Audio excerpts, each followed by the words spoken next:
Bom, nas aulas passadas aí eu apresentei para vocês alguns conceitos sobre limite, né? O primeiro limite que a gente estudou foi aquele limite no qual estava dando uma determinação do tipo zero sobre zero. Então, quando a função era avaliada num ponto, o limite dava uma divisão, ficava zero em cima e zero embaixo. O que fazia nesse caso? Então, nessas situações, para estudar o limite, em geral, é possível fazer uma fatoração da função de cima, né, do denominador com o numerador, cancelar a fim de remover a indeterminação, tá? Porque zero sobre zero em matemática a gente classifica como uma indeterminação. Posteriormente, a gente viu a parte de limites laterais, que era o limite lateral, né? O limite lateral era aquele limite que a gente se aproximava de um determinado ponto por um dos lados do ponto. Então, havia o limite lateral à esquerda, por exemplo, se você for calcular o limite lateral à esquerda de um ponto A, você se aproxima desse ponto A do domínio e olha o que acontece com a imagem da função lá em cima, né, no eixo da imagem. Então você se aproxima com valores menores desse ponto, que esse ponto e vê o que acontece com a imagem desse ponto. E o limite lateral à direita, a gente se aproxima pela direita e vê o que acontece com o comportamento da imagem da função em torno desse ponto. Posteriormente, a gente viu os limites que davam valores infinitos, que são aqueles limites no qual, inclusive está na lista de exercícios aí vários deles, né? No qual a gente tem para o ponto o denominador diferente de zero, igual a zero e o numerador diferente de zero. A parte de baixo se anula, mas a parte de cima não se anula. Então, uma situação em que a gente tem, por exemplo, 1 dividido por zero, qualquer número dividido por zero, quando a gente avalia a função, a gente tem o quê? A gente tem um limite que vai para o infinito. Como é que a gente estuda esse caso? Também utiliza limites laterais. E no final da aula passada, a gente estudou o comportamento o quê? Limites quando o domínio agora, né? O valor do x vai para mais ou menos infinito.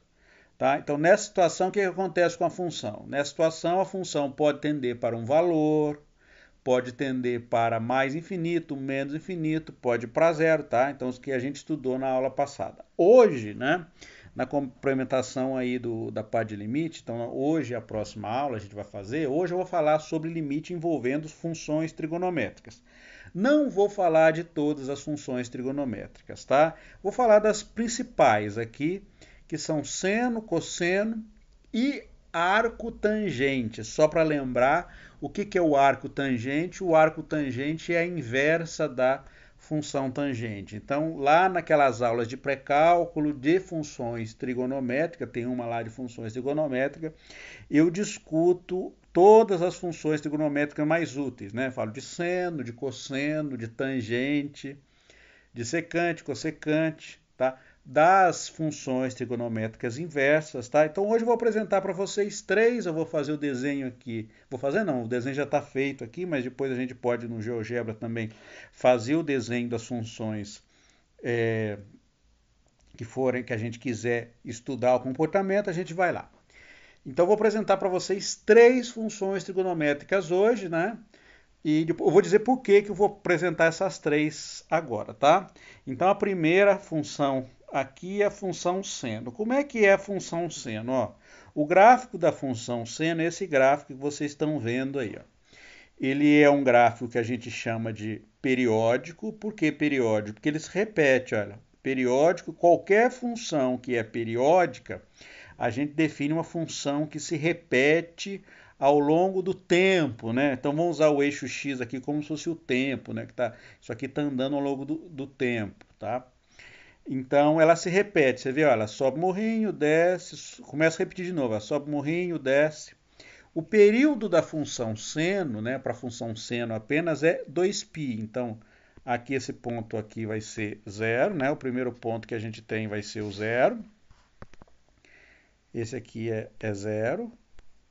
E o outro ponto que a gente tem, que ela se repete de novo, é 2π. Então ela começa a repetir em períodos de 2π. Então para fazer um período completo, ela leva 2π. Então, esse é o período completo. O que está acontecendo com a função seno? Ela se repete indefinidamente. Então, o que é que acontece? Ela continua, né, fazendo esse desenho aqui, né? Se a gente fosse continuar o desenho para lá, ela continuaria. Iria embora. E sempre assim. Se você chegar lá no 500 milhões de π, o que vai acontecer? O desenho dela vai continuar sendo esse aqui, tá? Um detalhe importante, por que a gente estuda essa função trigonométrica aqui? Porque ela é definida, o domínio dela é o domínio dos reais todo. A função está definida em todos os pontos do domínio, todos os pontos do reais. O domínio dela é o real todo, tá? É claro, toda função está definida em todo ponto do domínio dela, mas aqui o caso é que o domínio é o real todo, não tem buraco no conjunto dos reais. Uma outra função também muito parecida com o seno é a função cosseno, que também tem um comportamento muito parecido com a função seno. Se você olhar aqui a função cosseno, o gráfico dela em relação a seno é só um deslocamento aqui, ó. A gente está deslocando o gráfico. Se eu pegasse o gráfico da função seno e puxasse ele para trás de π sobre 2, que aqui é π sobre 2, ó, π sobre 2, eu tenho exatamente o gráfico da função cosseno aqui embaixo. Então, qual é a diferença da função seno para a função cosseno? É que existe um deslocamento de π sobre 2 em relação ao gráfico. Tá, em relação aos gráficos. O que acontece quando o x vai para mais infinito? Ou seja, o valor do domínio vai crescendo. A função, ela não muda, né? O formato dela vai continuar a se repetir, né? Vai se repetir sempre. Aqui, quando vai para mais infinito, se repete sempre. Qual o período da função cosseno? Também é 2π. O período da função seno e da função cosseno é igual, é 2π, nos dois casos. Aí você fala, professor, por que você não colocou a função tangente aí para a gente estudar o limite?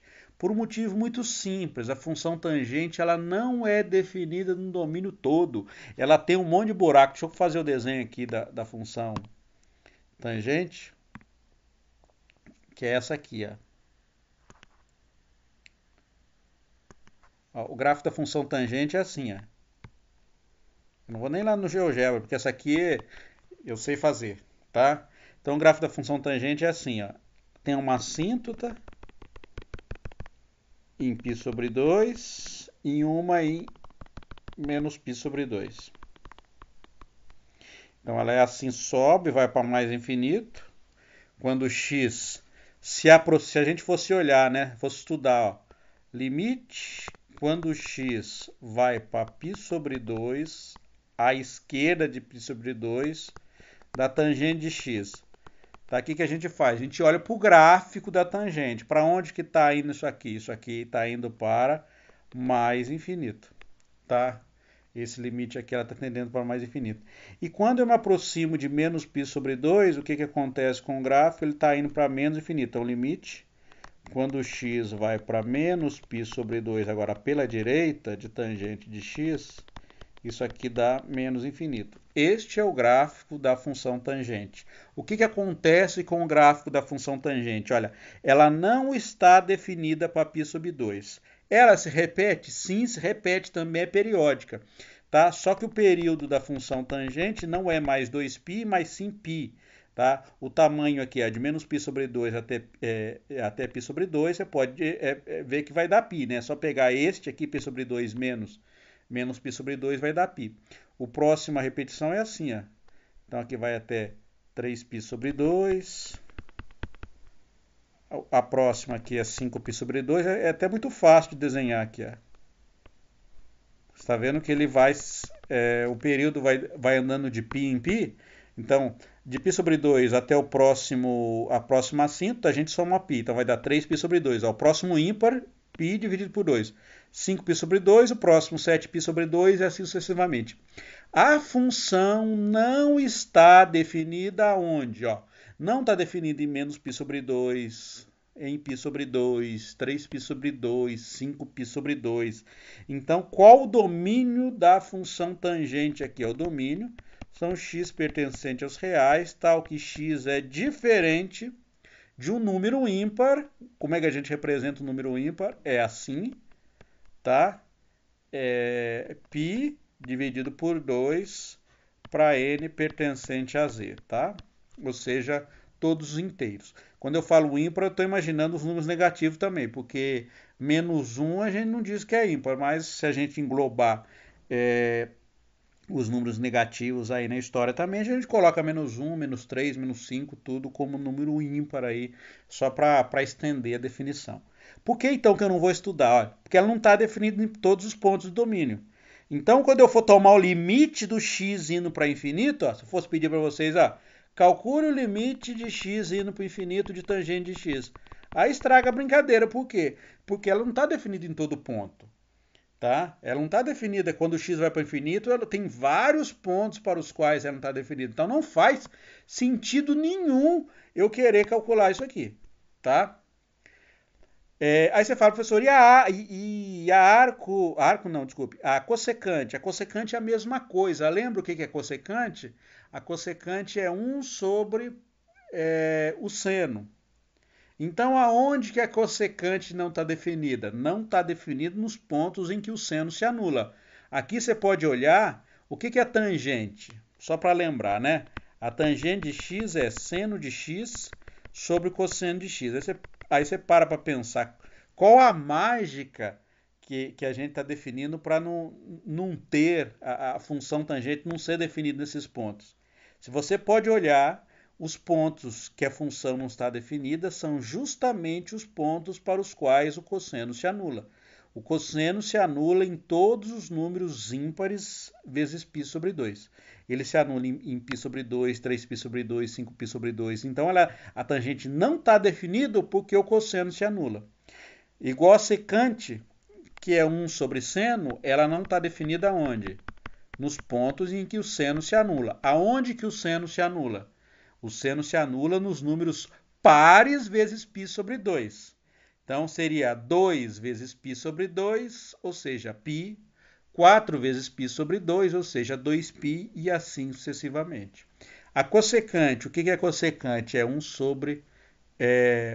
Não, a secante é 1 sobre cosseno, desculpe. A secante é 1 sobre cosseno. 1 sobre cosseno. Que dá a mesma coisa, né? Ela não está definida nos pontos em que a tangente não está definida. E a cossecante é 1 sobre seno. Essa sim, não está definida nos pontos em que o seno não se anula, tá? Então o que a gente faz? A gente não estuda limite quando o x vai para o infinito, nem de tangente, nem de secante, nem de cossecante. A gente vai estudar o quê? A gente vai estudar o limite quando o x vai para o infinito de seno, que está definido para todos os valores de x, de cosseno, também está definido para todos os valores de x, e dessa função bonita aqui, que é a arco tangente de x. Tá? O que é a função arco tangente de x? Por isso eu desenhei a função tangente lá. Ó, a função arco tangente, ela é a inversa da função tangente. Não sei se vocês lembram lá da aula de função. Uma coisa importante da aula de função é quando a gente é capaz de definir a função inversa. O que é a função inversa? A função inversa é aquela que, ao aplicar a uma determinada função, ela retorna ao número original. Então, por exemplo, imagine que você tem que uma f de x, tá? Ela dá 3. Se eu pegar a função inversa a f menos 1 de f de x, você pode aplicar o f menos 1, o que ela faz? É como se ela cancelasse essa função aqui. Então, o f a menos 1 de 3 daria x. Tá? Então, ela volta para o valor original. Fazendo aquele diagrama de setinha lá, entre domínio e contradomínio, a gente tem o quê? Se eu tenho um ponto x aqui, a f de x leva para um ponto do contradomínio, que é o domínio, tá? Depois vocês assistem a aula lá de função e a parte de função inversa, se a pessoa está em dúvida, tá? Não vou entrar em muitos detalhes aqui, só quando for a função inversa for importante, eu defino para vocês. Eu vou só dar algumas propriedades aí que são importantes, tá? Então a gente tem o domínio. O que a função faz basicamente? Uma função é uma aplicação. Uma aplicação que relaciona conjuntos. Então, você pega o quê? Você pega um ponto do domínio, a função leva esse ponto do domínio num valor de f de x aqui, no que a gente chama de contradomínio. Os pontos em que ela chega do contradomínio, a gente circula com um círculo um pouquinho menor, é chamado de imagem ainda. Ó. Então, isso aqui é o domínio, é onde a função sai, o contradomínio é para onde ela vai, mas o vermelho aqui é onde ela efetivamente chega. Tá? O que a função inversa faz? A função inversa, ela sai desse ponto aqui, né? Desse ponto, e volta para o x original. Então, f é menos 1 de f de x volta para o x original. Então, basicamente, o que a gente tem é um ciclo fechado aí. Qualquer função tem inversa? Não. Não é toda função que tem inversa. Obrigatoriamente, para uma função exibir inversa, é necessário que a função seja injetora. O que é uma função que é injetora? É aquela função que, lembrando, né, definição de função. Para cada elemento do domínio, ele só pode ter uma imagem, tá? Então, uma aplicação entre conjuntos só pode ser função quando um elemento do domínio só tem uma imagem. Ele não pode ter duas imagens. Ó. Você não pode, isso aqui não pode ir para duas imagens diferentes. Se for em duas imagens diferentes, ela não pode ser função. Tá? Então, sempre dou um exemplo, né? Que um exemplo de função na vida real que a gente tem. Por exemplo, peso, né? O peso dos alunos de uma sala. Então, cada aluno só pode ter um peso, não pode ter dois pesos. Então, se eu for definir a função minha como sendo o peso dos alunos e o domínio como sendo o conjunto dos alunos, então a função peso, para cada aluno ele só pode ter um peso. A idade é a mesma coisa. Tá? Entretanto, para o caso de uma função, pode acontecer o quê? Dois pontos na imagem pode ter dois pontos. Um ponto da imagem pode ter dois valores no domínio que vem nele. Então, uma situação dessa aqui pode acontecer. Ó. Você tem isso aqui, né? Aí você tem dois pontos diferentes no domínio que tem a mesma imagem. Isso pode acontecer, isso ainda é função. Como exemplo de função peso ainda dá, porque você pode ter duas pessoas que podem ter o mesmo peso, sei lá, duas pessoas têm 60 quilos, pode acontecer. Então você tem pessoas diferentes que têm o mesmo peso, ou seja, a mesma imagem. Então, dois pontos no domínio que têm a mesma imagem. Nesse caso aqui, a função não é injetora, porque no caso da função injetora, a situação é 1 a 1. Tá certo? Então, cada elemento, cada ponto da imagem só pode ter um elemento domínio que vem nele. Tá? Então a relação é 1 a 1. Então se a gente fosse fazer esse diagrama de setinha aqui, como a gente já fez lá na aula de pré-cálculo, seria assim, ó. Cada elemento do domínio só vai ter uma imagem pela definição de função, mas cada elemento da imagem só pode ter um do domínio que vem nele. Então, é relação 1 a 1, tá? 1 a 1. Isso é uma função que é injetora. Um elemento do domínio vai para uma imagem, um elemento da imagem só tem um do domínio que vem nele, tá? Então, funções desse tipo são funções importantes, porque dá para a gente definir a inversa, tá? E graficamente, o que acontece graficamente para a gente identificar que uma função ela é injetora ou não injetora? Por exemplo, a função f de x igual a x², ela não é uma função injetora. Por que ela não é injetora? Quando a gente faz o desenho dessa função, o gráfico dela é assim, ó, é aquela parábola. Tá? Esse é o gráfico da função f de x igual a x². Por que ela não é injetora? Ó, o eixo do domínio é o eixo x. O eixo da imagem é este aqui. O que acontece para a gente fazer o teste da função injetora? A gente vem aqui na imagem, traça uma reta em qualquer ponto da imagem, uma reta paralela ao eixo x. Se ela cortar o gráfico em dois pontos, ela já não pode ser injetora. Por quê? Se eu marcar esse ponto em que ela cortou aqui e aqui. Quer dizer que este ponto aqui, ó, eu vou chamar isso aqui de x1 e esse aqui de x2, tanto x1 quanto x2 têm a mesma imagem. Tá? Você está vendo? Ó, x1 vai até onde? Então ele sobe aqui, bate aonde? Bate aqui como imagem. O x2 bate aonde como imagem? Bate aqui. Tá? Então essa aqui não é uma função injetora. Se a gente for olhar lá a função tangente, você fala, professor, mas a função tangente também não é injetora. Por que ela não é injetora? Olha, se você cortar, escolher qualquer ponto no domínio aqui, vamos pegar na imagem, vou escolher isso aqui, e passa essa reta cortando, ó. Ela cortou o gráfico da função tangente aqui, cortou o gráfico da função tangente aqui, cortou o gráfico da função tangente aqui, e você vai ver que ela vai cortar o gráfico da função tangente em infinitos pontos. Então você fala, professor, ela não pode ser injetora, então você não pode definir a inversa da função tangente. Na verdade, a gente nunca consegue definir inversa de função periódica se a gente olha o domínio como sendo o conjunto dos reais todos. Entretanto, se eu me fixar apenas num período da função tangente, ela vai ser periódica, tá certo? A função tangente num período desculpa, periódica, ela vai ser injetora. Qual é um período da minha função tangente? Um período da função tangente é se eu viesse aqui e apagasse todo mundo, tá? Viesse aqui e apagasse o resto aqui, ó,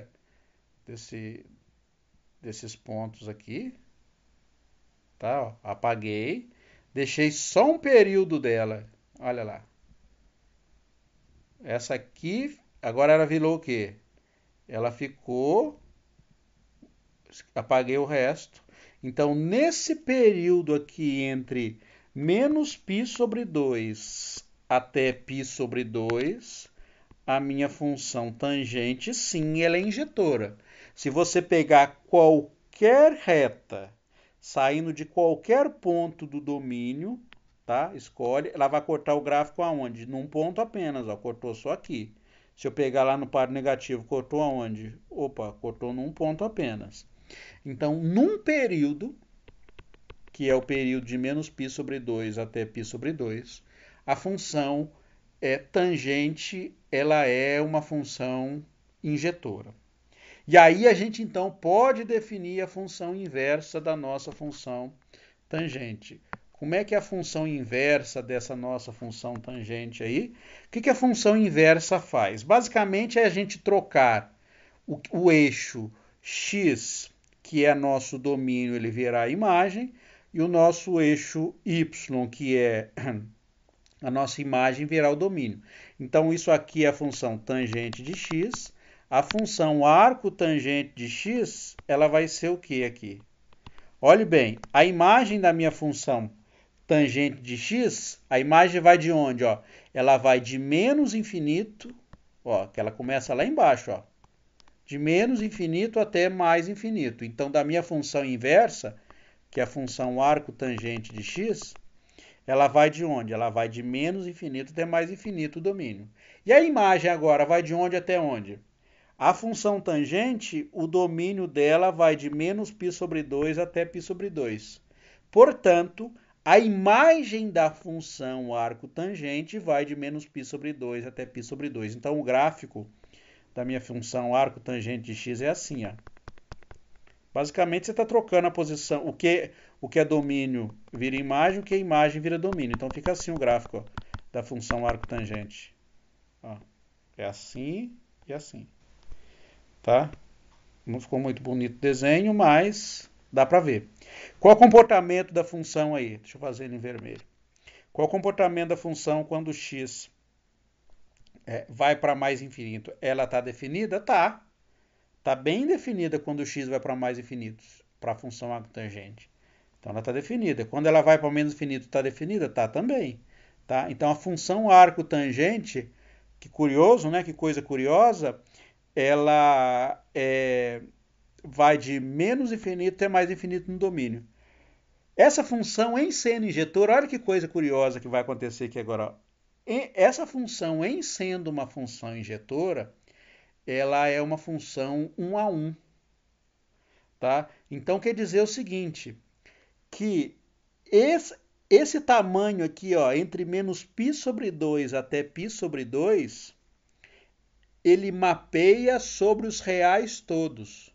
Então, cada ponto do intervalo menos π sobre 2 até π sobre 2 tem um correspondente no conjunto dos reais. E pelo contrário também é verdade, ó. Cada elemento, cada ponto no conjunto dos reais tem como imagem o quê? Um ponto entre menos π sobre 2 até π sobre 2. E é única essa imagem. Então, essa aplicação da função tangente ou arco tangente do intervalo menos π sobre 2 até π sobre 2 sobre o real todo, ele é uma relação 1 a 1. Então, aí a gente acaba de mostrar um exemplo em que o conjunto de pontos entre o intervalo menos π sobre 2 até π sobre 2 é exatamente igual ao conjunto de pontos sobre o conjunto dos reais todos. Então, aí você pode falar, né? Aonde tem mais pontos? Entre menos π sobre 2 até π sobre 2 ou o real todo? Eles têm exatamente a mesma quantidade. Estou te dando um exemplo de uma função que mostra isso. Tá? É uma função de contagem. A função injetora é uma função de contagem. Se a relação é 1 a 1, porque cada ponto do domínio só tem uma imagem, cada ponto da imagem só tem um ponto do domínio, então a relação é 1 a 1. Tá?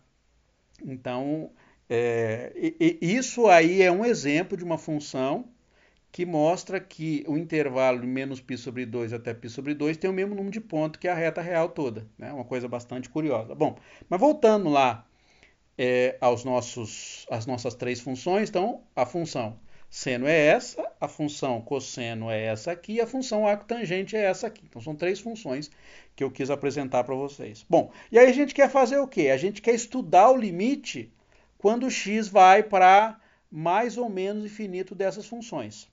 Olha para a função seno. Deixa eu voltar ali. Olha para a função seno. Quando x cresce, ou seja, quando x vai para mais infinito, o que acontece com a função seno? Ela continua se repetindo sempre. Ela está tendendo para algum lugar específico? Não. Ela não está indo para algum valor específico. Porque a gente dizer que o limite quando x vai para o infinito ele tende para algum número, quer dizer que o gráfico da função está tendendo para algum lugar. Tá certo? Então ele está indo para um número, e aí nesse caso a gente tem uma assíntota, tá? Então quando o x vai para o infinito, o gráfico seu vai para algum número, a gente tem uma assíntota que a gente chama de assíntota horizontal, como nos exemplos a gente fez vários na aula passada. Quando o x vai para mais ou menos infinito, a função explode, ou ela vai para mais infinito ou para menos infinito, ela não tende para um número, mas a gente sabe o que está acontecendo com o comportamento da função. Ela está tendendo para algum lugar, ela está tendendo ou está crescendo muito ou decrescendo muito, quando ela vai para mais infinito ou para menos infinito. Mas no caso da função seno, o que está acontecendo? Se você chegar no mais infinito, e for tirar uma foto do gráfico da função seno, você vai continuar vendo a mesma coisa que a gente está vendo sempre, tá? Não importa onde você está, o desenho da sua função seno sempre continuará se repetindo. Vai se repetir sempre. Então, quer dizer que quando x vai para o infinito, a sua função seno ela não tende para um número específico. Ela vai sempre fazer o quê? Sempre oscilar. Sempre oscilar. Sempre, sempre. Então, nesse caso, o que a gente diz? A gente diz que o limite, quando x vai para infinito de seno de x, o que acontece? Isso aqui não existe. Porque ela não tende para um valor específico, tá? Ela vai oscilar. Para menos infinito é a mesma coisa, tá? Então, se você for estudar também o comportamento de x indo para menos infinito, o que vai acontecer com o limite da função seno quando x vai para menos infinito? Isso aqui também não existe, tá? Porque se você chegar lá perto do menos infinito, se for possível fazer isso, tá? Se você chegar perto do menos infinito e for tirar uma foto da função seno, o que você vai ver? Você vai ver esse desenho aqui sempre, tá? Ela está se repetindo. Aí você para pensar, será que a função cosseno tem o mesmo comportamento? É claro que tem. Porque a função cosseno e a função seno, elas diferem muito pouco uma da outra, tá? Elas só, o que a gente fala, é um shift, né? Tem um deslocamento de π sobre 2 dessas funções, tá? Então, o que acontece com o limite do cosseno quando x vai para mais infinito? Também continua se repetindo, a função vai se repetir sempre, tá? Se você for tirar uma foto dela onde você esteja, você vai ver sempre esse comportamento aqui. Ela está tendendo para algum número? Não. Ela está oscilando. Tá? Então a gente diz que isso aqui oscila. Tá? Está oscilando.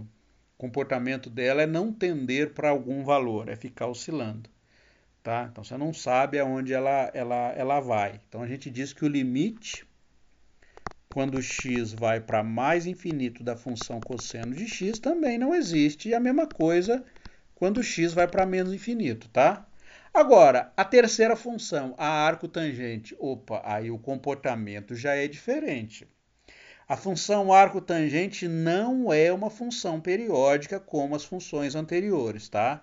Então a gente já sabe, se a função for periódica,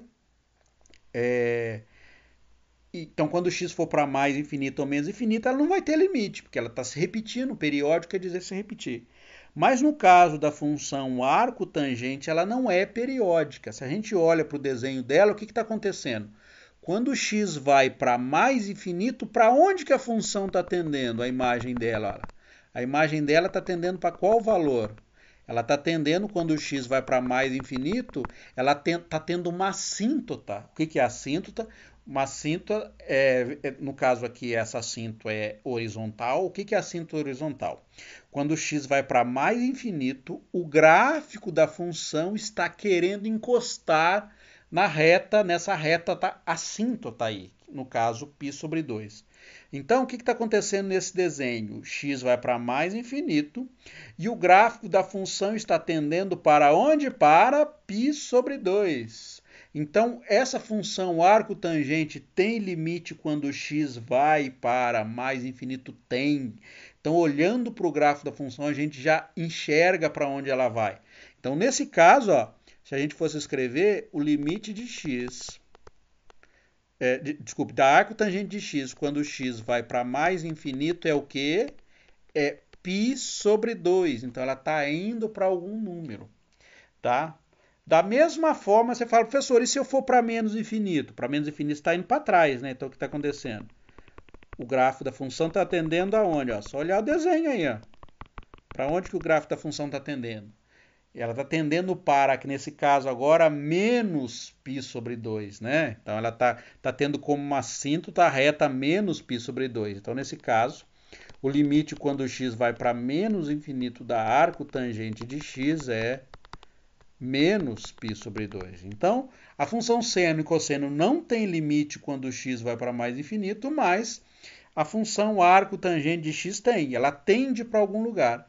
Então, funções periódicas já guarda na cabeça, né? Funções periódicas, que são aquelas que se repetem, elas não têm limite quando x vai para infinito. Por quê? Porque o comportamento delas vai ser sempre se repetir.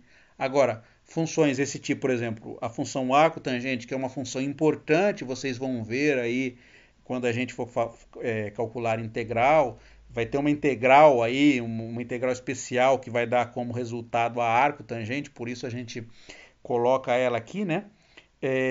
O gráfico da função é esse gráfico aqui. Ela tem limite quando x vai para menos infinito, no caso é menos π sobre 2, e quando vai para mais infinito é π sobre 2, tá? Bom, agora eu estou colocando algumas propriedades da função seno aqui, tá? Então eu já contei a história lá. Vamos colocar algumas propriedades da função seno. A primeira propriedade da função seno é que ela é limitada.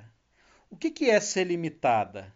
Tá? Então vamos olhar para o gráfico da função seno aqui. Tanto seno quanto cosseno vale a mesma coisa. Basta olhar para uma e que a gente entende. Olha, o gráfico da função seno, ele não tem limite em x, né? Ou seja, qualquer valor do domínio a gente pode colocar aqui. Mas olha a imagem, o que acontece com a imagem da função seno? O máximo valor que o seno assume é 1. Ele não assume um valor maior do que 1, tá? Então, a maior imagem que ele tem é 1, e ela é 1 aonde? Está sendo 1 aqui, né? Ó, a imagem dele é 1. Aqui também vai ter imagem 1, ela não sobe lá. E qual a menor imagem que ela tem? Ali embaixo. Ó, ela tem a menor imagem ó, nesse ponto, ó, menos 1. Aqui é menos 1 também, ó, a imagem é menos 1, menos 1. Então a função seno a gente diz que ela é limitada, ela está nesse retângulo aqui, né? Nesse retângulo que tem limite em cima, que é 1, e limite embaixo, menos 1. Tá? É claro que ao longo do eixo x, como o domínio é o real todo, ele vai de menos infinito até mais infinito, mas a imagem dela é limitada. É limitada embaixo por menos 1 e em cima por 1.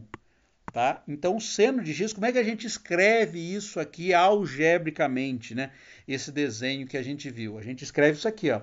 A gente diz que o seno de x, ele é menor ou igual a 1, que é o máximo valor que ele pode assumir, mas maior ou igual a menos 1. Então, ela está limitada entre menos 1 e 1. Tá? O gráfico do cosseno é a mesma coisa, tá? O gráfico do cosseno não muda muito em relação ao gráfico da função seno. O formato dele é só um shift, mas ela tem o mesmo comportamento. Então, o cosseno está limitado por baixo, nesses valores aqui é menos 1, né? E por cima, o máximo valor que ele pode assumir é 1. Então, como é que a gente escreve aqui? A gente diz que o cosseno de x está entre 1 e entre menos 1 e 1.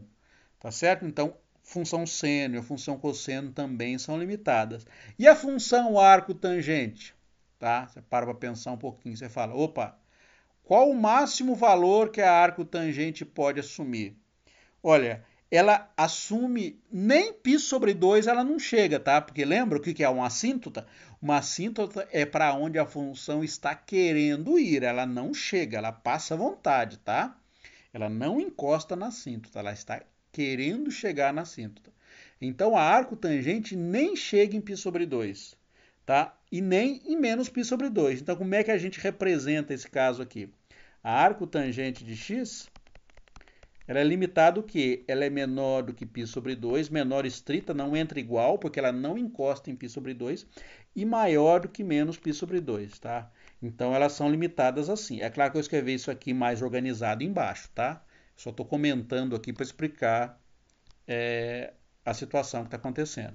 Isso aqui está bem mais organizado embaixo. Bom, então a gente tem aqui, né? Que a função seno está entre menos 1 e 1. A função cosseno está entre menos 1 e 1. Segundo propriedade da função seno e cosseno, tá? Elas oscilam, ou seja, elas não tendem a nenhum valor quando x vai para menos infinito ou mais infinito. Tá? Como eu comentei para vocês, ela fica repetindo, se repetindo, se repetindo. Então, os limites do seno, quando x vai para infinito, do cosseno, quando x vai para mais infinito, do seno, quando x vai para menos infinito, e do cosseno, quando x vai para menos infinito, não existem. Tá? Aí você fala, professor, e se o seno, se eu calculo aqui, ó, limite de x indo para um valor, sei lá, 100 milhões. 100 milhões é 10 a oitava de seno de x. Você pergunta, existe, professor? É claro que existe. Como é que a gente calcula nesse caso? Ó, esse número, isso aqui é um número, não é? 10 elevado a 8. A função seno está definida em todos os valores do domínio. Então, como é que seria o valor do limite da função seno quando x tende a 10 elevado a 8? Isso aqui daria seno de 10 elevado a 8. É só avaliar a função num ponto. Mas o infinito não dá, porque se eu colocar infinito aqui, ó, não faz sentido nenhum você calcular isso aqui. Ó. Nenhum. Porque infinito não é número. Infinito é tendência de crescimento. O que é seno de infinito? Isso não é nada. Tá? A gente viu que o comportamento da função tendendo a x infinito ela não tende para lugar nenhum. Então, por isso que a gente tem que compreender que o infinito não é número. O infinito é como a função ou como um determinado elemento que depende de um valor se comporta quando esse valor vai para mais infinito. Tá? É uma tendência de crescimento. Tá certo? Então, por isso a gente não soma infinito, a gente não multiplica infinito, não é número. Em algumas situações a gente pode colocar uma álgebra em que infinito se torna um número. Mas assim, são situações bastante específicas, tá?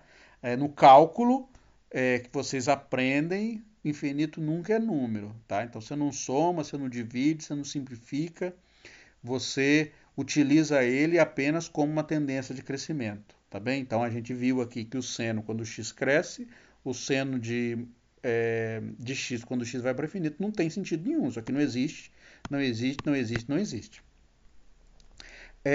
Um outro comportamento aí que eu coloquei, né? A função arctangente também é limitada por baixo por menos π sobre 2 até em cima π sobre 2, mas a gente também já viu que o comportamento da função arctangente é diferente da função seno e da função cosseno. Quando o x vai para menos infinito, ela tende para algum valor, então ela tende para menos π sobre 2. Quando o x vai para mais infinito, ela também tende para algum valor, ela vai para mais π sobre 2. Tá certo? Então, a gente diz que a reta y igual a menos π sobre 2 e y igual a π sobre 2 são aquelas duas assíntotas lá que a gente tinha, tá? Que são essas duas retas aqui, ó, que a gente tem, né? Essas aqui, né? Y igual a π sobre 2 é essa aqui. E y igual a menos π sobre 2 é essa aqui, essa reta aqui, tá certo? É a reta horizontal. Então, essas duas retas são assíntotas para a nossa função arctangente. Mas, apesar da função seno não ser definido o limite dela, eu consigo estudar alguns limites que envolvem essa função, que é uma coisa bem curiosa. Olha, o limite da função seno, quando x vai para infinito, não existe. Mas, curiosamente, eu consigo mostrar que o limite de seno de x sobre x existe. Então, por isso que aplicar sempre aquela propriedade, ó, limite da divisão é igual à divisão dos limites, ela faz sentido, tá? Faz sentido, mas existem situações no qual um daqueles limites não existe, né? Que se você fosse aplicar a propriedade aqui, ó, limite quando x vai para o infinito, você faria assim, né? Limite do de cima dividido por limite do de baixo. Você calcularia isso aqui desse jeito? Não. Por quê? Porque o limite do de cima não existe. O limite de baixo a gente já sabe onde vai. Isso aqui vai para mais infinito, mas esse limite aqui não existe, tá? Então a gente não calcula limite desse jeito aqui. A gente tem regras específicas que eu vou explicar para vocês agora, tá? Então a gente tem uma situação bastante curiosa, né? A gente tem, se eu fosse calcular só o limite do seno, ele não existiria, mas eu agora dividir por x, esse limite de seno de x sobre x passa a existir, tá? Eu vou fazer o gráfico para vocês da função, vocês vão ver o comportamento que eu quis dizer sobre isso, tá? Mas vamos estudar algebricamente essa situação aí, ó. Então, a pergunta é, este limite existe? Tá? Essa é uma pergunta que a gente se coloca. Então, a resposta talvez fosse assim, né? A princípio, podemos achar que o limite não existe. Esse aqui não existe. Por quê? Porque o limite do seno de x não existe. Mas se olharmos com mais cuidado, veremos que existe. Isso acontece, pois, como o seno de x é limitado, então a gente tem essa situação aqui. Deixa eu apagar para vocês. Ó. Primeiro, qual a situação de limitação que a gente tem? A gente tem que o seno de x está entre menos 1 e 1. Então, a gente tem o seno, ele é uma função limitada. Só que eu não quero calcular o limite do seno de x, eu quero calcular o quê? Eu quero o seno de x dividido por x. Então, o que a gente faz? Ó, eu venho aqui, divido por seno de x aqui, é claro que eu faço de um lado, eu tenho que fazer dos outros dois. Tá? Aí eu faço o quê? Eu calculo o limite de cada um desses lados aqui separadamente. Tá bem? A gente já viu na aula passada que quando a gente calcula o limite de x, ó, vou calcular esse limite aqui, que eu vou circular em vermelho, este. O que está acontecendo com esse? Está vendo que o lado esquerdo eu tenho 1 sobre x, o lado direito eu tenho 1 sobre x também. O que acontece com o limite de 1 sobre x? Não sei se vocês lembram, é o seguinte, olha, quando você tem em cima um número parado, que no numerador um número fixo aqui, o número 1. Embaixo, no denominador, um número que vai para mais infinito. O que está acontecendo? Ó, só fazer a conta. Pega lá a calculadora. 1 dividido por 2 dá 0,5. 1 dividido por 10 dá 0,1. 1 dividido por 10 bilhões dá... 10 bilhões é 10 a 10, né? Então vai ficar 1 dividido por 10 a 10. Isso aqui vai dar 10 a menos 10. Ah, então fica fácil, né? 1 dividido por 10 a 100, vai ficar 10 a menos 100. O que você está percebendo aí? Então você percebe que em cima está parado, embaixo está crescendo e muito. Para onde que vai esse fator todo? Ele vai para zero. tá? Então, o limite de 1 sobre x, quando x vai para mais infinito, ele tende para onde? Ele tende para zero, tá certo? E o que acontece quando x vai para menos infinito? Ele tende para zero também, tá bem? Então, isso aqui é só para guardar como uma observação. Isso aqui eu não estou usando ainda esse exemplo para calcular o limite quando x vai para mais infinito, mas isso é verdade também. Ó. Se embaixo está indo para um número muito pequeno, é o quê? Se aqui ao invés de ser positivo fosse negativo, valeria também a mesma coisa. Ó. Valeria isso aqui. A única coisa que muda, 1 sobre dividido por menos 10 elevado a 100 vai ficar como resposta igual a menos 10 elevado a menos 100. Isso aqui vai para zero, porque 10 elevado a menos 100, coloca na calculadora aí para você ver quanto que ele vai dar. Ele vai dar para você que é zero, e já foi zero faz tempo, tá? Às vezes nem tem dígito significativo para isso. Isso aqui nem é um número muito grande, hein? Isso aqui está longe do infinito, 10 elevado a 100. Muito longe, tá? Então, o infinito é muito grande, é muito mais longe que isso aqui. Bom, então o que acontece, ó? Quando x vai para mais infinito, 1 sobre x está indo para zero.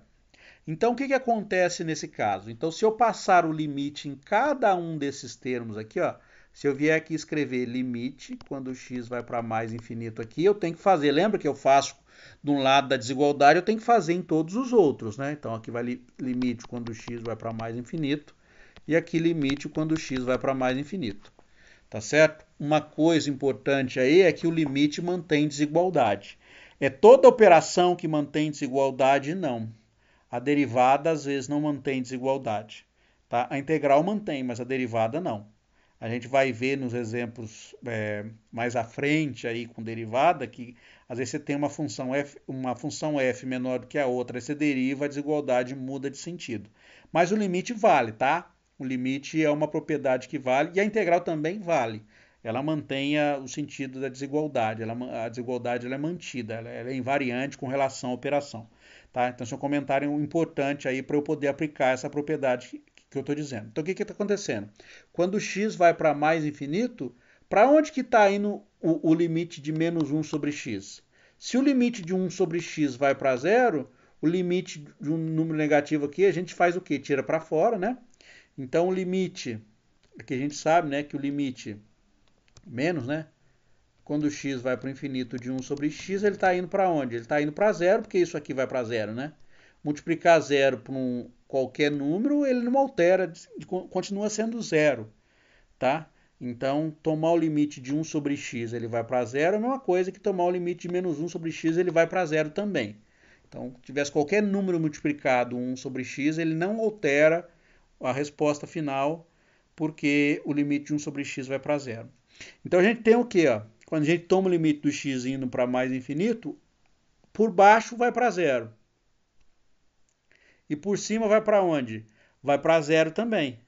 Então, tanto este limite aqui está indo para zero, quanto este limite aqui está indo para zero.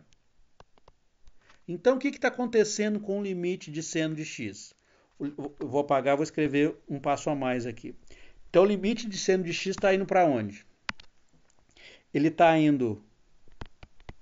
Ele é menor... Opa, esqueci de escrever o seno de x sobre x.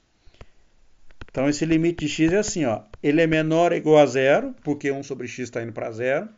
Mas é maior ou igual a zero, porque menos 1 sobre x está indo para zero. Qual número que pode ser menor ou igual a zero e maior ou igual a zero ao mesmo tempo?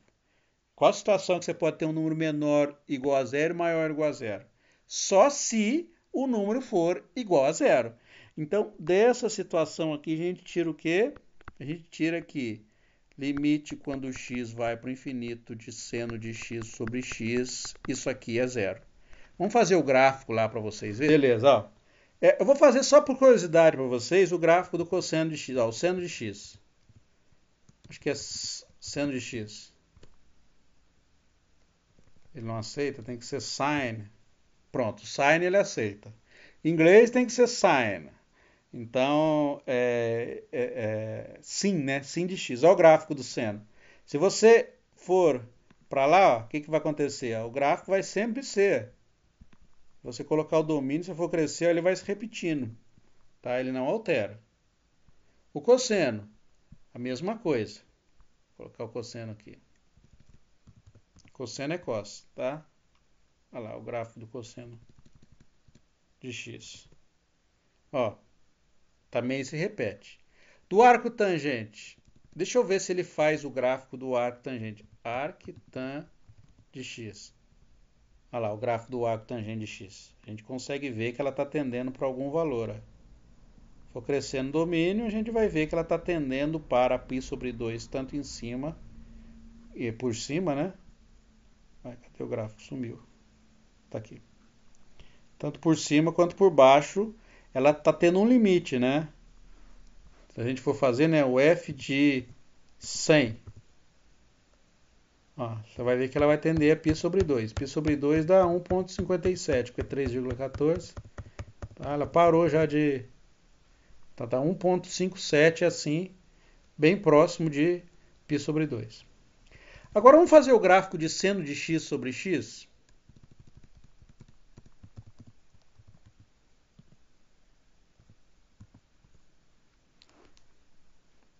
Olha o gráfico de seno de x sobre x. Ó, uma coisa bastante curiosa aí, e se der tempo hoje da gente estudar o limite de seno de x sobre x quando x vai para zero, eu vou apresentar para vocês esse gráfico aí. O gráfico da função, você fala, professor, ela não está definida para x igual a zero. Não está, mas o limite quando x vai para zero de seno de x sobre x existe. Mas eu não quero que vocês olhem aqui ainda, não. Eu quero que vocês olhem quando x cresce. Olha o que está acontecendo com o gráfico da função. É esse azul aqui. Vou colocar ela um pouquinho mais grossa aqui para a gente poder olhar. É esse gráfico aqui. Ó. Deixa eu trocar de cor também, porque é azul. Vou colocar... Vamos pôr ele vermelho. Pronto, vermelho dá para ver melhor. Olha o que está acontecendo com o gráfico da função. Ó, inicialmente ele começa a oscilar, né? Ó, ele está oscilando, porque é seno, está oscilando. Mas olha o que está acontecendo com a amplitude. O amplitude é o tamanho, né? A distância entre um pulso mais alto do mais baixo. O seno de x, a amplitude dele é de menos 1 até 1. Então a gente pode dizer que a amplitude dele é 2. Tá? Vai de menos 1 até 1. Só que no caso do seno de x dividido por x, tá? O que está acontecendo? Ela está decaindo. Está indo para onde? Olha o que está acontecendo com o limite quando o x vai para zero. Ele está tendendo para onde? Ó? Chega uma hora que vocês nem vê mais. Você já está vendo uma reta aí, ó. Você não está vendo mais a oscilação dela, já está tendendo a uma reta. Então, quando o x vai para mais infinito, o gráfico de seno de x dividido por x está indo para onde? Está indo para zero. E a mesma coisa lá no menos infinito. Ó, quando o x vai para menos infinito, a gente vê também que o gráfico da função está tendendo aonde? Está tendendo para zero. O que a gente está usando ali, né? Ali tem uma regra, que é uma regra importante, e tem um nome, ele ganha um nome curioso aí, que é chamado regra do sanduíche, tá? Ou teorema do confronto. Vocês vão ver esses dois nomes aí, regra do sanduíche ou teorema do confronto. Eu não sei se eu tenho aqui do confronto, mas eu gosto mais do sanduíche, tá? Regra do sanduíche é mais legal.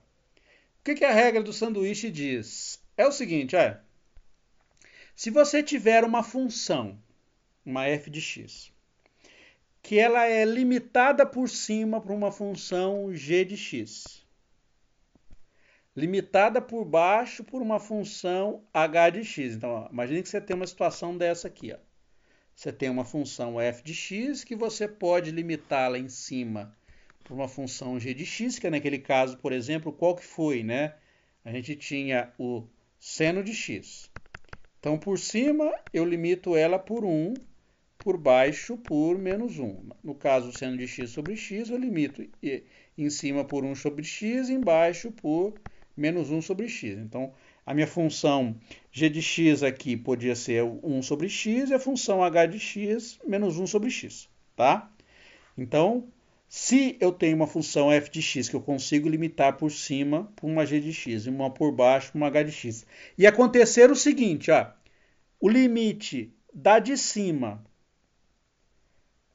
e o limite da de baixo forem iguais, ou seja, a parte de cima quando x vai para um determinado valor a e a parte de baixo quando x vai para um determinado valor a vão para o mesmo valor L, então por que é regra do sanduíche? Ó?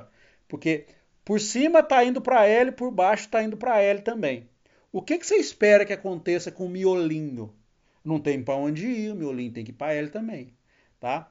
Então, nesse caso aqui, aconteceu o quê? A parte de cima foi para zero quando x foi para mais infinito. Isso aqui foi para zero. A parte de baixo foi para zero quando x foi para mais infinito. O que acontece com o miolinho? Ele não tem para onde ir, ele tem que ir para onde? Para zero também. Tá? Então, se a gente tem uma situação dessa, em que a gente consegue limitar uma função por cima e por baixo, por funções desse tipo aqui, por situações desse tipo aqui, o miolo, que é o limite que a gente quer especificamente, tem que ir para o mesmo valor L. Tá? Então, por exemplo, vamos aplicar essa regra do sanduíche aí, ou o teorema do confronto, não sei, às vezes você vê no material, vi escrito teorema do confronto, o professor falou regra do sanduíche, é a mesma coisa, tá? Às vezes pode até ter outro nome que eu não me lembro agora, mas eu gosto mais da regra do sanduíche. Então vamos usar ela aqui para resolver este exemplo aqui.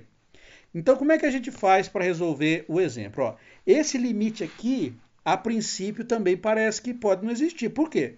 Porque o limite do cosseno de x, lembra? O cosseno de x não tem limite quando o x vai para mais infinito. Tá? Então, o que a gente vai tentar usar aqui para resolver esse limite? Então, a gente vai ter que descobrir uma função que limite cosseno por cima e por baixo. Mas qual que é o truquezinho que a gente faz aqui para resolver? A gente começa pela limitação da função cosseno. A função cosseno é limitada por quê por cima? Por 1.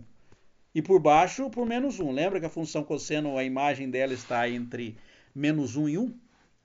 Só que eu não quero a função cosseno, eu quero estudar o limite de quem? Da função cosseno de x quadrado. Olha, limite da função cosseno de x quadrado. Então, calcular o limite de cosseno de x quadrado, o que eu faço? Eu calculo, né, o limite quando x vai para mais infinito de cosseno de x ao quadrado.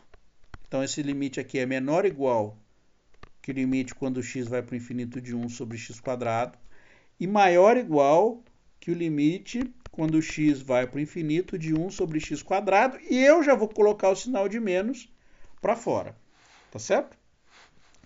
Bom, vamos estudar cada um dos limites separadamente. Ó, limite de 1 sobre x quadrado. Se eu achar esse aqui eu já acho e só multiplico pelo negativo aí, porque tá vendo que é a mesma coisa, tá? Quanto que é o limite de 1 sobre x quadrado quando x vai para o infinito? Então, é 1 dividido por um valor que está crescendo muito. Tá? 1 dividido por x quadrado e x indo para o infinito, isso tudo vai para onde? Isso tudo vai para zero.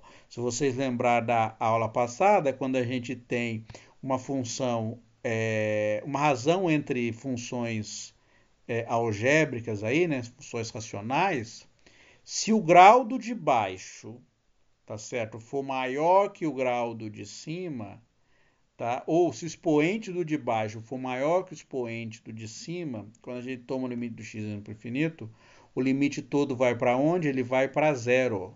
Se o expoente do de cima for maior que o expoente do de baixo, o limite todo vai para onde? Ele vai para mais infinito ou menos infinito, dependendo do sinal do x. Nesse caso, x indo para mais infinito, ele pode ir para mais infinito. Tá? Mas nesse exemplo específico, se você olhar, o coeficiente de baixo é 2. Em cima nem tem, né? Está parado. Então vai ficar o quê? Ó, limite de 1 sobre x quadrado, quando x vai para mais infinito, vai para onde? Para zero. Limite de 1 sobre x quadrado, isso aqui está indo para zero também. Tá certo? Então, qual a conclusão que a gente chega? A gente chega que o limite, quando x vai para o infinito, de cosseno de x sobre x quadrado, está entre 0 e menos 0. Ó. Então, menos zero é zero, tá? Qual a conclusão que a gente chega pelo teorema do confronto, ou a regra do sanduíche, é que o limite, quando x vai para o infinito de cosseno de x sobre x quadrado é quanto? É zero. Por quê? Porque em cima está indo para zero e embaixo, a que está por baixo também está indo para zero. E esse aqui? Vou começar a fazer, vou deixar para vocês terminarem, tá? Mas eu vou só limitar para vocês e aí vocês estudam o que acontece. Olha, como é que a gente estuda esse limite aqui? Esse aqui é até mais fácil. Por que que é mais fácil de fazer? Porque aqui a gente pode efetivamente, se você quiser, não precisa usar a regra do confronto ou o teorema do sanduíche. Por quê? Porque quando o limite de cada função separadamente existe, a gente pode efetivamente aplicar a regra da divisão aí. Então ficaria o que aqui? Ó? Limite de arco tangente de x dividido por x, separadamente cada um dos limites existem. Então, limite da razão é igual à razão dos limites. Então, aqui vai ficar limite, quando x vai para o infinito de arco tangente de x, dividido por limite quando x vai para o infinito de x. Quanto que é o limite de arco tangente de x? É π sobre 2. Embaixo eu vou deixar limite quando x vai para o infinito de x.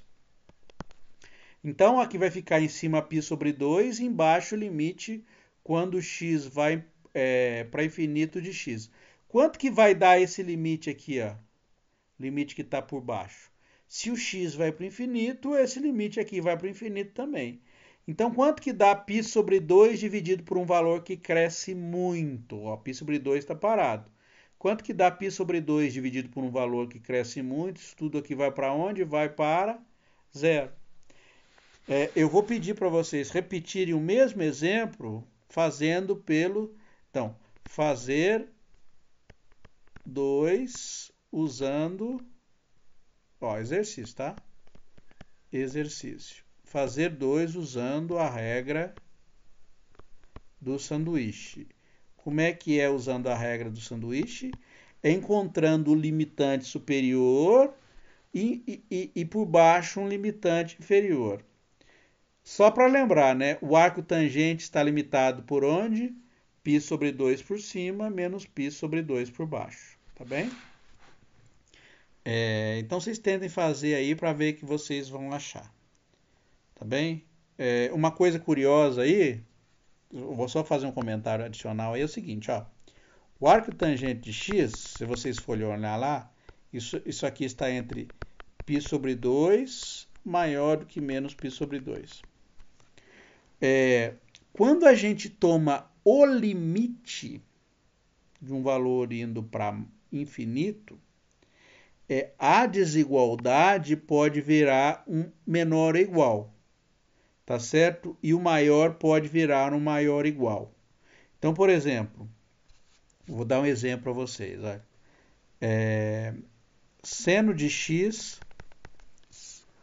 é menor com certeza que 2 e maior do que menos 2, tá? A gente já sabe disso.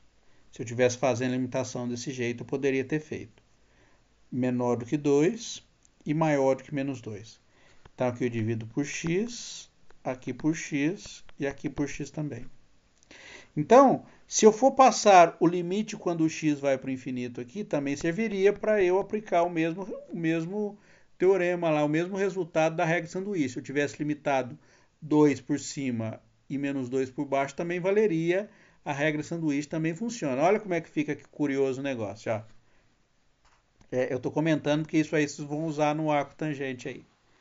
Aqui, deixa eu colocar um espaço um pouquinho maior aqui para eu poder resolver. Ó.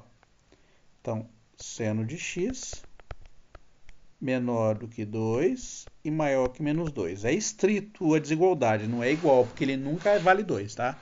Ele é sempre menor do que 2 e maior do que menos 2. Se a gente então pegar e dividir isso aqui por x, então ficaria assim, né? Menos 2x menor do que seno de x sobre x, menor Então, seno de x é menor que 2 sobre x, seno de x sobre x é menor que 2 sobre x, e seno de x sobre x é maior que menos 2 sobre x. A gente passa o limite dos dois lados aí, vamos passar o limite. Então, limite quando x vai para o infinito, tirando menos para fora, limite quando x vai para o infinito, limite quando x vai para o infinito. Quanto que dá o limite de 2 dividido por x? Se em cima está parado e embaixo está indo para mais infinito, esse limite todo aqui vai para zero. Então, sempre que em cima estiver parado e embaixo indo para mais infinito, o limite vai para zero, tá? Então, aqui vai para zero, tá? Menor. Esse aqui é o que eu quero achar.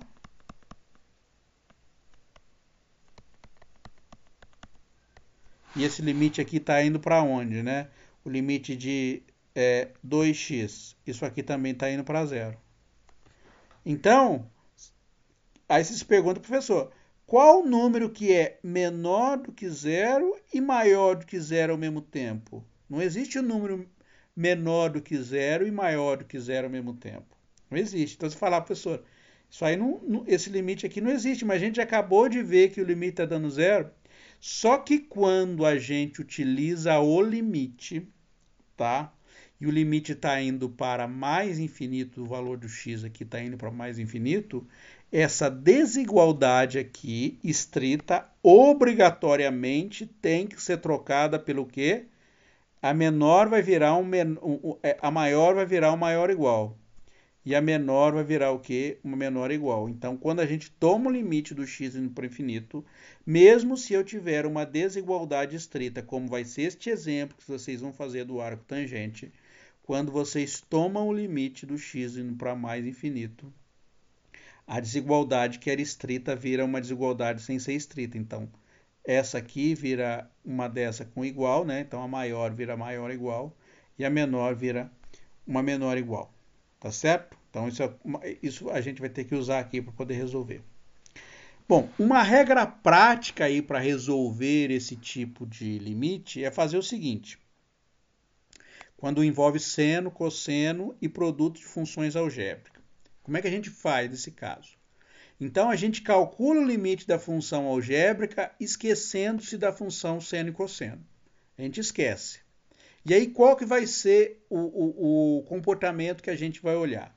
Se o limite da função algébrica for zero, então o limite envolvendo seno e cosseno também será zero. Caso o limite seja diferente de zero, ou seja, dê um número, então o limite da função algébrica não vai existir.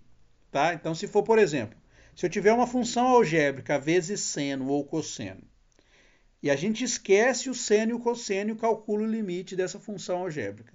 Se ele der zero, o limite da função algébrica vezes seno ou cosseno vai dar zero também. Agora, se ele der diferente de zero, quer dizer que o limite da função algébrica vezes seno ou cosseno não vai existir. Tá certo? Por quê? Porque o limite de seno e cosseno só vai existir se ele estiver multiplicado por uma função que vai para zero. Porque ir para zero, ela faz o quê? Ela atenua aquela oscilação. Mas se ela vai para 1, por exemplo, o que vai acontecer? Vai ficar oscilando. Se vai para 2, vai ficar o quê? Vai ficar oscilando, inclusive a amplitude vai aumentar. Tá? Então, por exemplo, ó, resolvendo este exemplo usando aquela regra prática lá. Ó. Isso aqui é bem mais complicado que os exemplos anteriores. O que a gente faz nesse caso aqui? Você está vendo que eu tenho seno de x vezes cosseno de x vezes x mais 2 dividido por x ao quadrado mais 3. Então, usando a regra prática, o que a gente faz? A gente esquece disso aqui, de seno de x vezes cosseno de x, e calcula o limite de x mais 2 dividido por x quadrado mais 3. Tá? Então, usando a regra prática, aí, né? Então, usando a regra, então a gente faz o quê? A gente esquece seno vezes cosseno. Então, a gente calcula só esse limite aqui. Ó. Então, eu vou fazer em vermelho aqui. Opa. Fazer em vermelho, porque a gente está esquecendo o seno de x cosseno de x. Então, a gente vai calcular só limite quando x vai para o infinito do que? X mais 2 dividido por x quadrado mais 3. Lembram da aula passada? Se não lembrar, vai lá, assiste o vídeo da aula passada e relembre. O que acontece nesse caso? A gente vai ficar o quê? A gente pega o maior grau em cima, que no caso x mais 2, o maior grau é x, e o maior grau embaixo, x ao quadrado mais 3 é x quadrado. Para que isso? Porque agora eu consigo cancelar, tá? Então aqui é 1 embaixo é grau 1 embaixo é grau 2, então cancelando aí vai sobrar o que para nós? Ó, se você quiser ir no cantinho fazer a conta, tá? Você vem, mas ó, não precisa fazer, né? X dividido por x quadrado vai ficar o quê? Como se fosse x embaixo, x vezes x. Cancela um x, quanto x, né? Cancela, cancela, sobra o quê? 1 sobre x, tá? Ou, se fizer a diferença entre o grau em cima é 1 e embaixo é 2, então 2 menos 1 dá 1, só que fica embaixo porque o maior grau está embaixo. Tá? Então aqui vai ficar limite. Opa, aqui eu estava fazendo em vermelho, continuarei fazendo em vermelho. Então aqui vai ficar limite. Quando o x vai para o infinito, de 1 dividido por x, que dá dando quanto isso aqui? Isso aqui vai dar 0. Bom, então olhando para a regra prática ali, o que a regra prática diz?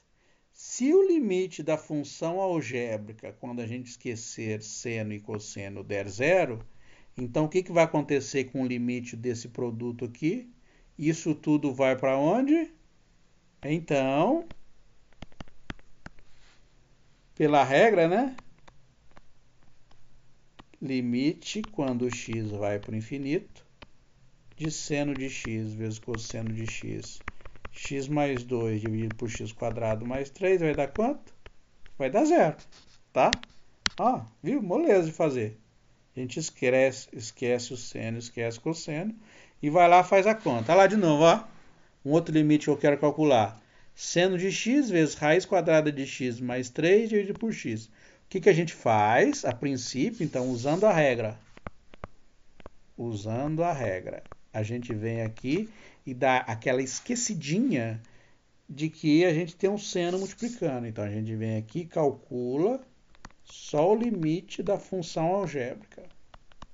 X quadrado mais 3 dividido por x. Lembra que a gente faz aí, ó? Eu tenho uma raiz e dentro da raiz x quadrado mais 3. Eu venho aqui, mantenho a operação, mas deixo só o maior grau lá. Então, só x quadrado. Embaixo x. Quem que é raiz quadrada de x? Raiz quadrada de x é módulo de x, tá? Mas lembra que módulo de x, quando x vai para mais infinito, vira x? Ó, raiz quadrada de x quadrado é módulo de x, tá? Mas se x vai para mais infinito, o módulo de x é x. Se o x vai para menos infinito, o módulo de x seria menos x. Então, esse cuidado que a gente tem que tomar, tá? Então, aqui vai ficar x, embaixo x também, ó.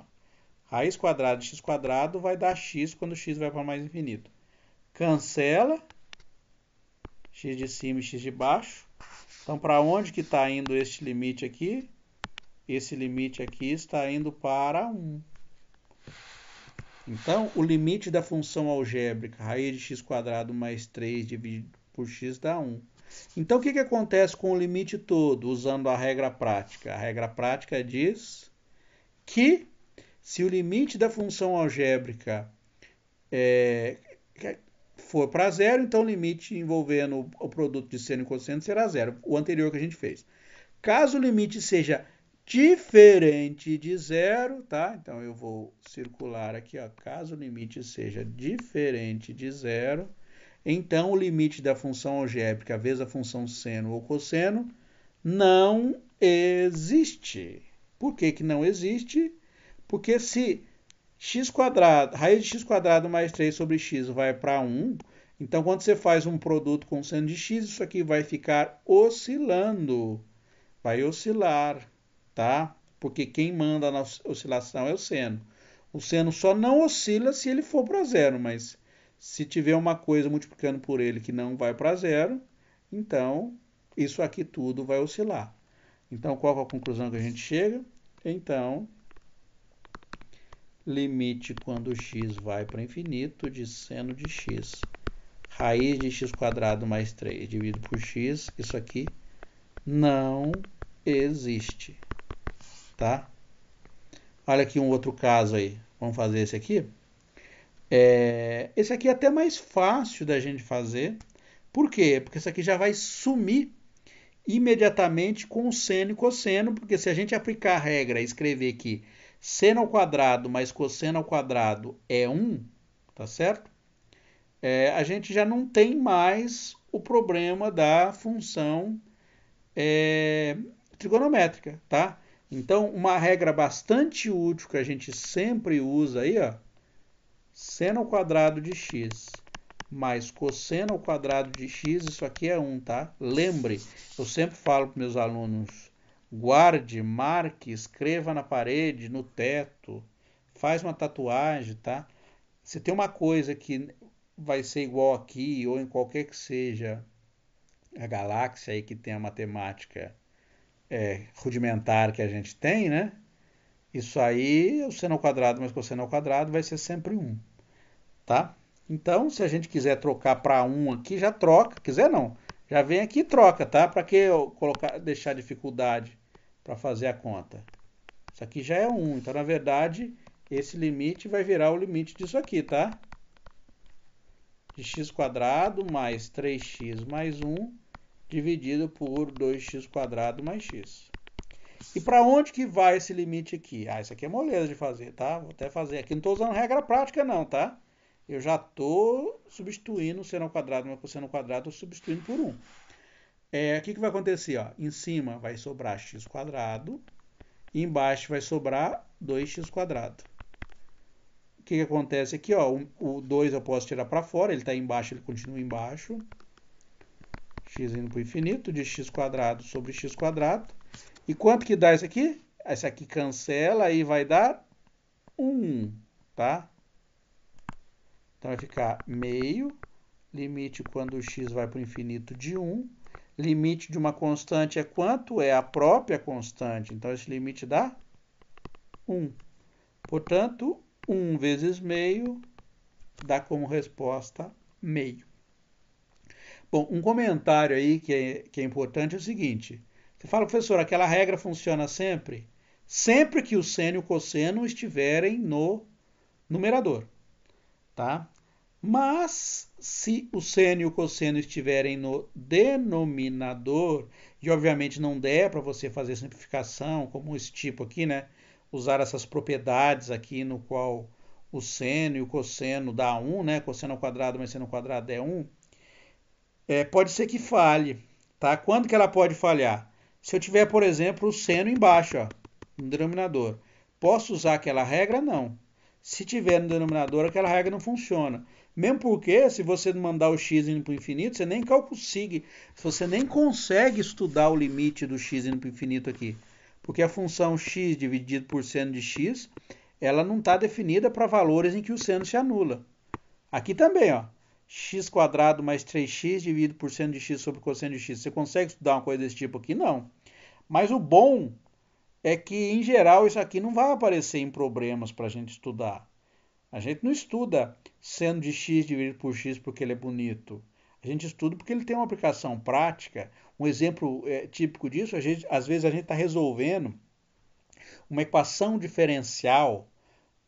Quando eu for falar para vocês de derivada, eu vou dizer da onde a utilidade de derivada que a gente tem na vida real, né, na vida prática. Mas uma aplicação da derivada, uma das infinitas aplicações da derivada, é estudar equação diferencial. A equação diferencial, para os modelos físicos, ela dá a dinâmica, por exemplo, do movimento. Um movimento interessante aí, por exemplo, seria o movimento pendular. O que é o movimento pendular? Você tem um pêndulo, você imagina um pêndulo aí na sua casa. O pêndulo é uma cordinha onde você põe uma bolinha amarrada por uma bolinha e solta. Então o que você percebe? Você percebe que o pêndulo ele fica balançando para lá, para cá, para lá, para cá. Se não tiver nenhum atrito, ou seja, se o pêndulo estivesse lá no espaço sideral, com gravidade, né? O curioso é que tem que ter gravidade. Se não tiver gravidade, ele nem balança, né? Você pegar um pêndulo sem gravidade, levantar ele, soltar, ele fica parado, porque não tem gravidade para fazer ele voltar para a posição do equilíbrio dele. Ele sempre estará em equilíbrio. Mas imagine que não tivesse ar nenhum aí para ter o atrito. O que vai acontecer com o pêndulo? Ele vai ficar balançando pro resto da vida. Se você fosse fazer um gráfico da função seno, da função pêndulo, do comportamento da função pêndulo, esse gráfico seria um gráfico do tipo seno ou cosseno. Tá? Então vai ser uma função periódica. Agora imagine que você tivesse um atrito. O que acontece com o pêndulo seu? Tendo atrito, você vê que esse pêndulo ele vai oscilar com amplitude cada vez menor até parar. Tá? Então essa oscilação que ele faz com amplitude cada vez menor até parar é o que a gente chama de decaimento ou atrito mesmo, né? Decaimento do movimento ou atrito. Ele está sendo atenuando, ele está amortecendo, tá? Então tem um amortecimento nesse movimento.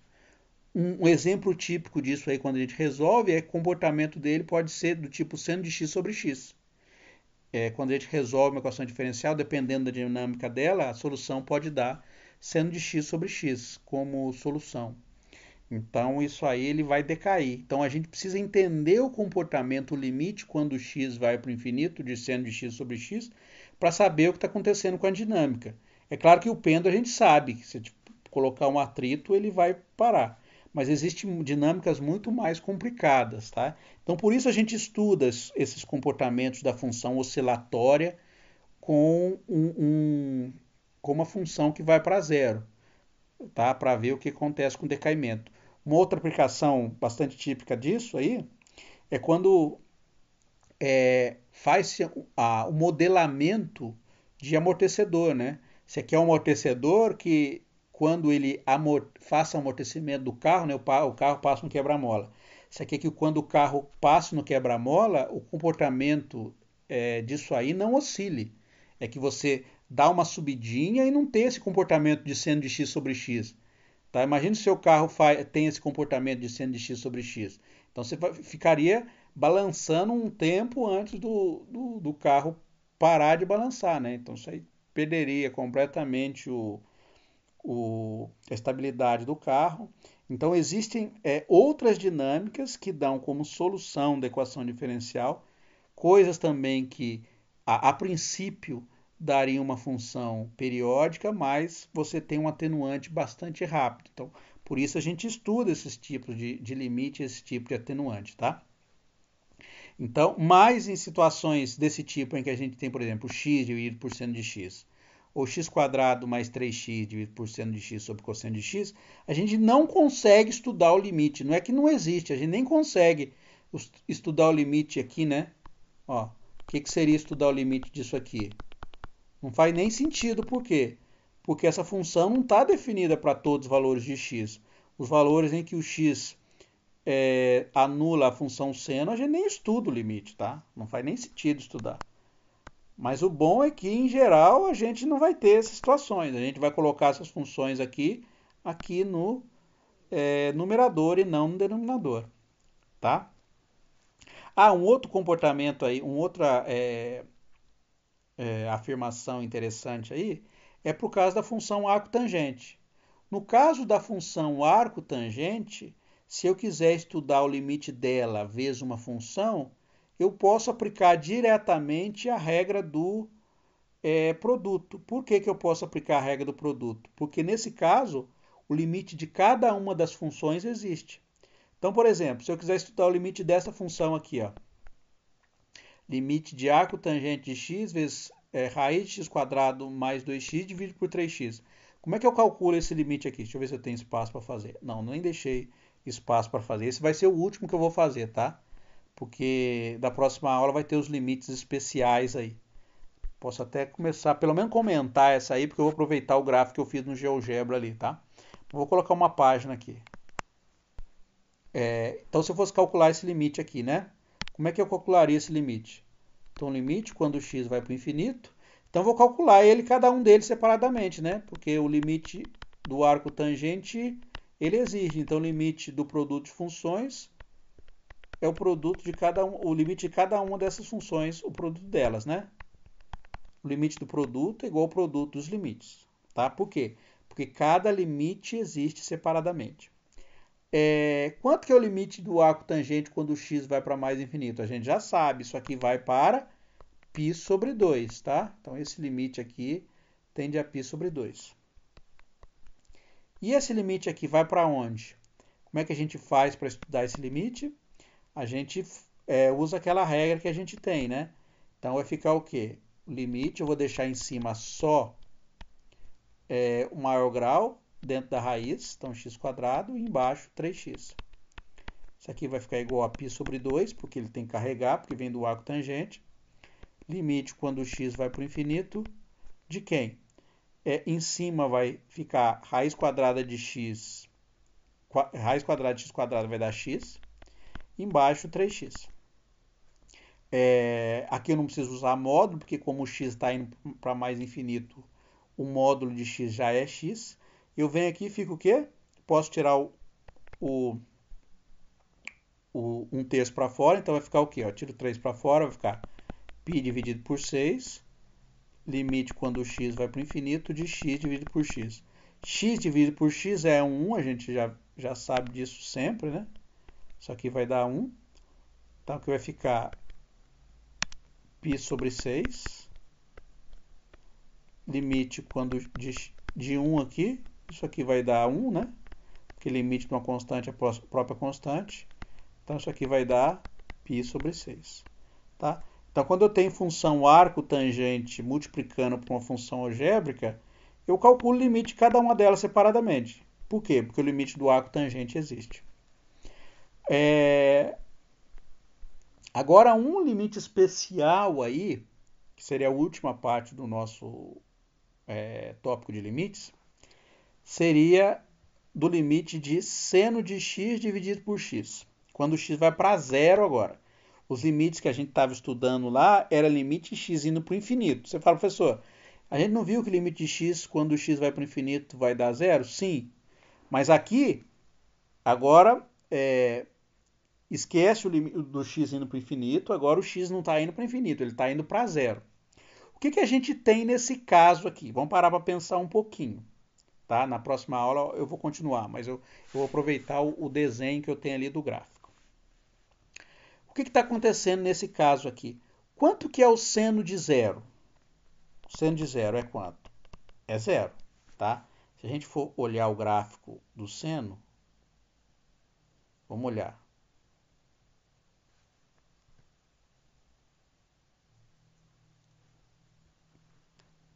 O gráfico do seno, ele é assim. Quanto que é o seno de zero? Deixa eu dar um zoom aqui. Ó. O seno de zero é zero. Ó. Ele está cortando o eixo x e o eixo y na origem.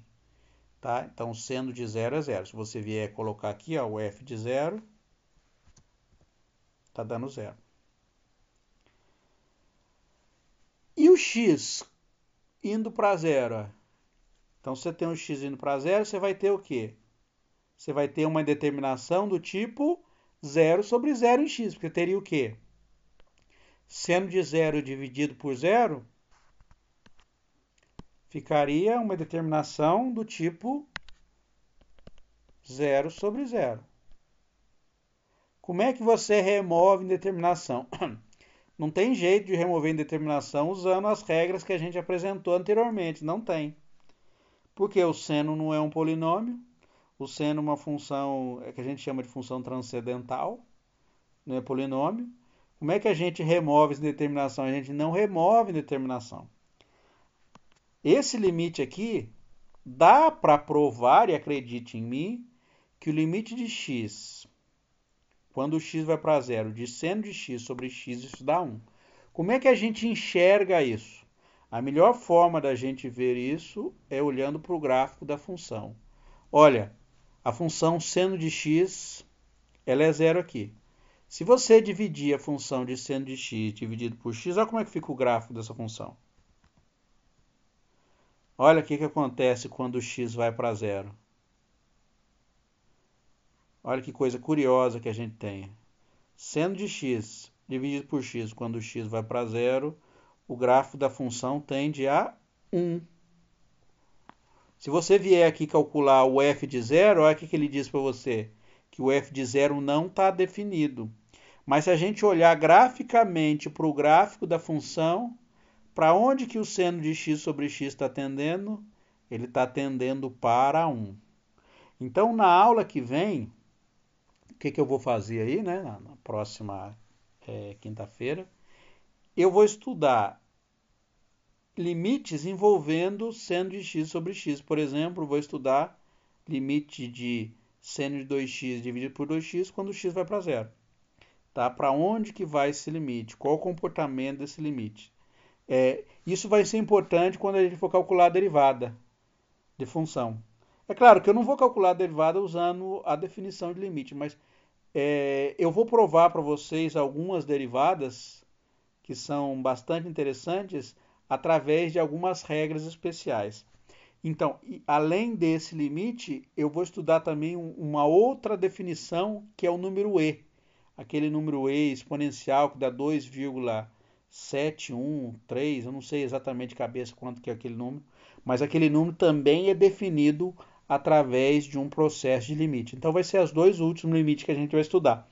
Esse limite aqui envolvendo seno de x dividido por x e o limite da